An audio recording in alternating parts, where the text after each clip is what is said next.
Good evening, everyone, and welcome to the TV6 Digital Desk live stream.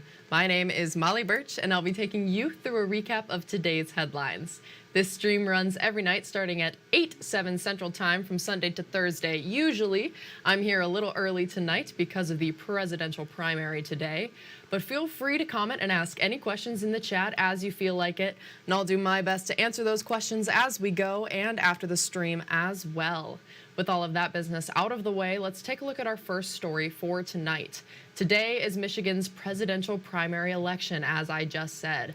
Polls close at 8 p.m. Eastern, that's less than a half an hour from now. And TV6 will have complete results posted online tonight as final votes are tallied across Upper Michigan. Let's briefly walk through how you can find those results. You can start by heading over to uppermichigansource.com or the TV6 and Fox UP mobile news app. Then you can click on this story labeled February 2024 election results on our homepage. From there, scroll down to this handy-dandy link, click on that, and you'll find all of the election results for the presidential primary. To see local race results, click this green More Elections tab and click the February 2024 Local Races button. Again, these results will all be posted after they are finalized today. So keep an eye on those as we update them tonight. For our next story, the Marquette County Sheriff's Department wants people to think twice about going out onto the ice. Marquette County Sheriff Greg Zybert says 2 people on snowmobiles fell through the ice this year.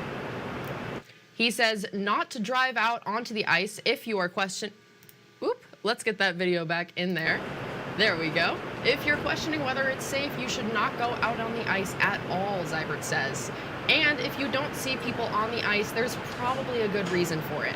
He says it's important to check the ice before you go out. When I say check the ice, I mean, first of all, contacting locals. If you're not familiar with the lake that you're going on to, check with the local bait shops or the gas stations or any type of business that surrounds the lake, because they talk with people and they know. Zybert says it's best to be suspicious of the ice for the rest of the season. And a city in Marquette County is looking to hire a group of hard-working young people as summer approaches. Right now, the city of Marquette is looking for 10 to 12 qualified individuals to serve as waterfront lifeguards this summer at McCarty's Cove Beach. City employees say applicants must be at least 16 years of age. We do have a lifeguard class that we are putting on. That's coming up April 26th at the high school. And the deadline for signing up is going to be the 12th of April. That is both a lifeguard class and a recertification class for people that need it. The fire chief also says there will be a $200 fee to take the class, but it will be waived if participants sign on with the city as a lifeguard. And in continuing coverage, a Republic Township couple accused of animal abandonment has been sentenced to a year of probation. TV6's Tristen Kendrick was in court for today's sentencing to show us what unfolded. I want to say is Kenneth and Susan Bartarian appeared over Zoom for sentencing this afternoon in Marquette County District Court. The Republic Township couple accused of animal abandonment and cruelty pleaded guilty last month to a misdemeanor charge of animal abandonment and cruelty, punishable by up to 1 year in jail. Marquette County prosecutor Jenna Nelson said the couple agreed to surrender the animals to UPAWS. Taking that into consideration, Nelson offered the plea deal. Before the sentence was handed down today, Susan Bartarian spoke over Zoom. She says they are outraged they are currently being charged $19.20 a day to board 6 puppies at UPAWS. Bartarian says she did not want UPAWS to take her dogs. they took them. I tried to stop them from taking them, and yet I'm being charged for boarding on them, and they're proven to be healthy the next morning. I don't understand how that works. Judge Roger Kangas says he found it interesting the couple entered a guilty plea since they claim they aren't guilty. The Bartarians will be on probation for the next 12 months and will have to pay the court a total of $2,354. $75 victim rights fee, plus a $50 justice fund fee, plus $240 in oversight fees, plus $1,989 restitution. When this investigation began in December, the Marquette County Sheriff's Office said the case was one of the 5 from which U-Paws received an influx of animals within a month. Tristen, Kendrick, TV6 News, Marquette. Thank you, Tristen. The Dickinson County Library is checking out lamps that can help with depression during the UP's long winter months. Dickinson Iron Communities That Care gifted the library with 20 therapy lamps.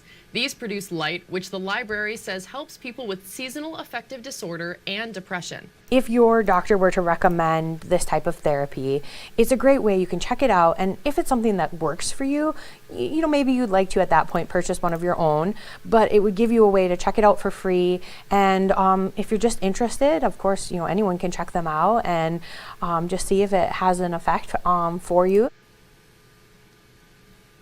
You can check out a therapy lamp from any of the Dickinson County Library's 3 branches with your library card.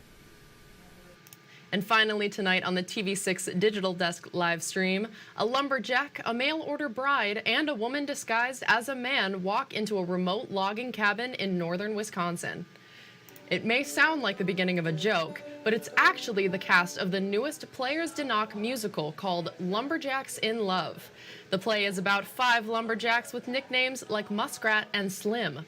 Their lives get turned upside down when Slim accidentally orders a mail-order bride. Jim Soderbergh plays Muskrat. The play opens Thursday and runs 2 consecutive weekends. It's really uplifting, it's funny, some of it's quite touching in terms of sentiment, and it's kind of rousing. It's just fun to be in, it's fun to watch. The play opens on Thursday. And that's all the stories we have for you tonight. Be sure to tune in tomorrow night, or I'll be here in the same place at the same time. That's 8/7 Central Time with a recap of tomorrow's headlines. Don't forget, you can find us streaming on Facebook or YouTube, whichever platform you'd prefer.